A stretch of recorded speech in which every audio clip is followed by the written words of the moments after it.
जय योगेश्वर।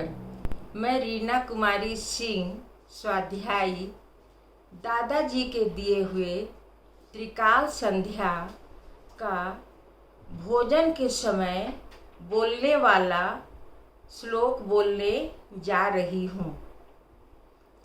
यज्ञशिष्टाशिनः सन्तो मुच्यन्ते सर्वकिल्बसे भुज्यते ते त्वघं पापा ये पचन्त्यात्मकारणात् यत्करोषि यदश्नासि यज्जुहोषि ददासि यत्तपस्यसि कौन्तेय तत्कुरुष्व मदर्पणम्। अहं वैश्वानरो भूत्वा प्राणिनां देहमाश्रित प्राणापान समायुक्त पचाम्यन्नं चतुर्विधम्।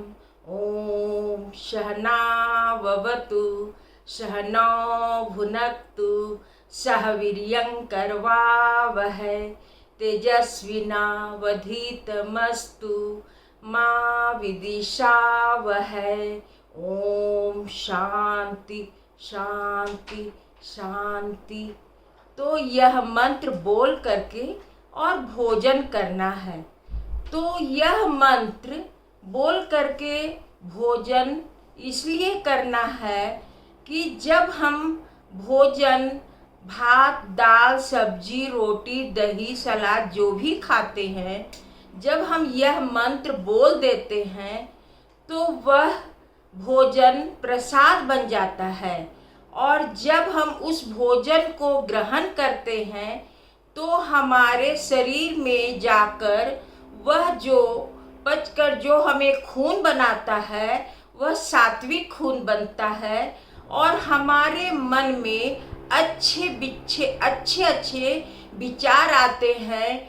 और जैसे विचार आते हैं वैसा ही हम कर्म करते हैं और इस प्रकार हमारा विकास होता है।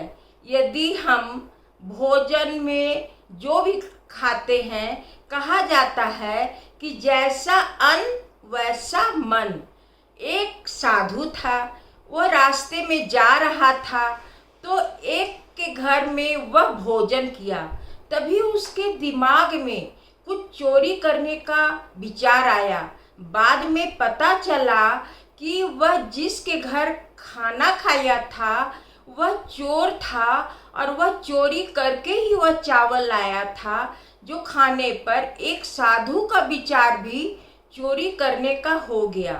तो इसी प्रकार यदि हम भोजन को प्रसाद मंत्र बोलकर प्रसाद बनाकर खाते हैं तो हमारा शरीर सात्विक होता है और हम अच्छे विचार अपने दिमाग में प्राप्त करते हैं।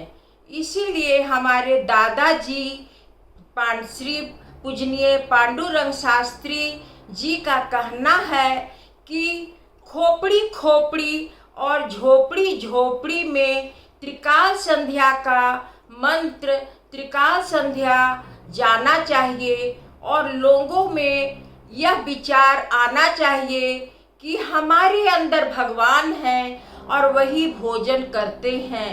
अहम वैश्वानरो भूत्वा प्राणिनां देहमाश्रित प्राणापान समायुक्त पचाम्यन्नं चतुर्विधम्। भगवान गीता में इस भोजन के समय बोलने वाले मंत्र में 3 श्लोक श्रीमद् भगवत गीता का है और नीचे वाला श्लोक उपनिषद का है। तो अहम वैश्वानरो भूत्वा इसमें भगवान ने कहे हैं कि मैं सभी के उदर में वैश्वानर अग्नि होकर और लोग जो खाते हैं चबाकर चाटकर चूसकर निगलकर उसे मैं ही पचाता हूँ। जब भगवान ही हमारे उदर में वैश्वानर अग्नि रूप में हैं तो हमें भगवान को भोजन सात्विक ही देना चाहिए। ऐसा भोजन देना चाहिए कि हमें ऐसा महसूस हो कि मैं सात्विक भोजन कर रहा हूँ।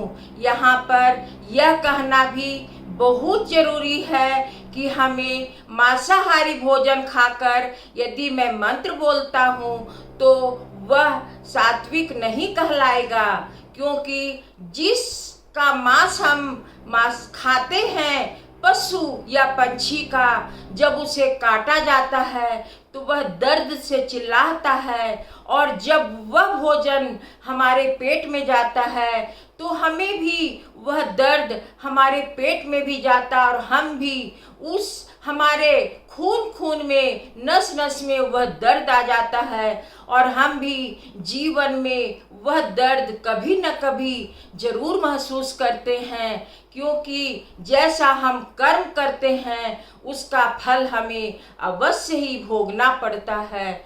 इसलिए दादाजी ने जो भी मंत्र हम लोग को भोजन के समय बोलने दिए हैं वह हमें सात्विक भोजन खाते हुए ही बोलने का कोशिश करना चाहिए, और जहाँ तक हो सके मांसाहारी भोजन खाना ही नहीं चाहिए। किसी को दर्द देकर हम दर्द ही पाएंगे, किसी को दर्द देकर हम आराम नहीं पा सकते हैं। धन्यवाद। यदि यह दादाजी के दिए हुए त्रिकाल संध्या का दूसरा भोजन के समय बोलने वाला श्लोक अच्छी लगी हो तो जरूर अपनाएं और अपने जीवन को विकास की ओर ले जाएं और सफल जीवन बिताकर एक सच्चा इंसान बने। धन्यवाद। यदि यह एपिसोड अच्छी लगी हो तो लाइक और सब्सक्राइब अवश्य कीजिए।